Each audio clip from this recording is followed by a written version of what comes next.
हम मजबूत और सशक्त विपक्ष चाहते हैं, लेकिन कांग्रेस नेतृत्व ही अपने नेताओं को संभाल नहीं पा रही है, तो इसमें भारतीय जनता पार्टी क्या कर सकती है। अविभाजित बिलासपुर में भी गौरेला पेंड्रा मरवाही की अपेक्षा होती है, एक बार फिर संगठन में गौरेला पेंड्रा के लोगों को जगह नहीं दी गई। बिल्कुल भी अपेक्षा नहीं हुई है और बिल्कुल सभी जिलों को समान रूप से साथ लेकर, सहयोग लेकर हम काम को आगे बढ़ाएंगे। बिलासपुर जोन में बिलासपुर के सांसद हैं आप, बिलासपुर जोन की लगातार ट्रेनें रद्द हो रही हैं, छोटे स्टेशनों में स्टॉपेज नहीं है, इसको किस तरीके से देखते हैं आप? सबसे पहले इस विषय को लेकर केंद्रीय रेल मंत्री से मिलने का काम और लगातार उसके लिए प्रयास कर रहा हूं, बातचीत भी कर रहा हूं और मुझे लगता है कि ये बहुत जल्दी इस समस्या का समाधान होगा।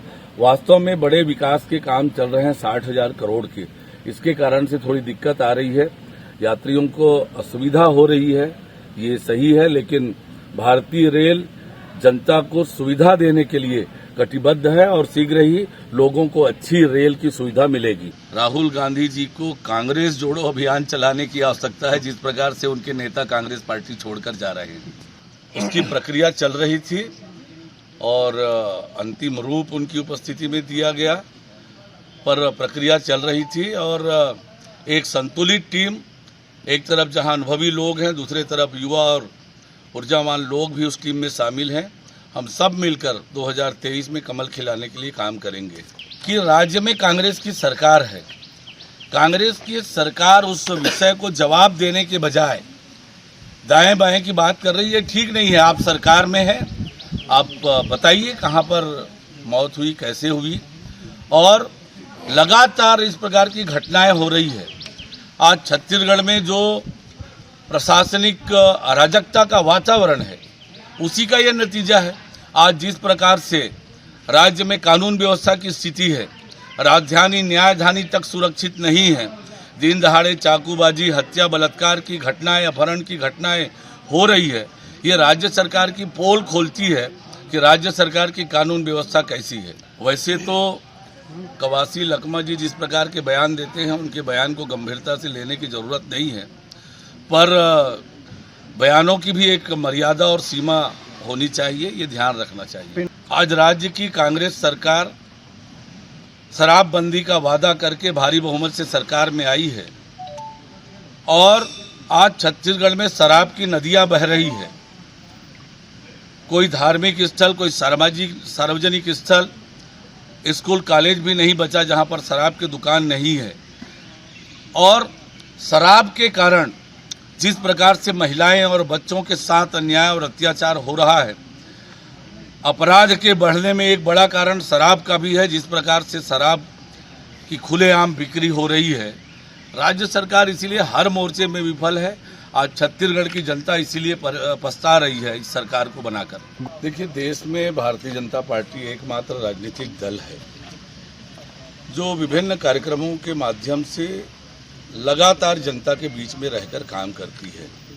तो हम तो चुनाव के लिए हमेशा तैयार रहते हैं। अभी प्रदेश अध्यक्ष के दायित्व मिलने के बाद पूरे प्रदेश के सभी जिलों में जाने का तय किया है। उसी के तहत मेरा लोकसभा क्षेत्र भी है और कल कोरिया और सूरजपुर जिले में भी जाना होगा। तो एक कार्यकर्ताओं में उत्साह है।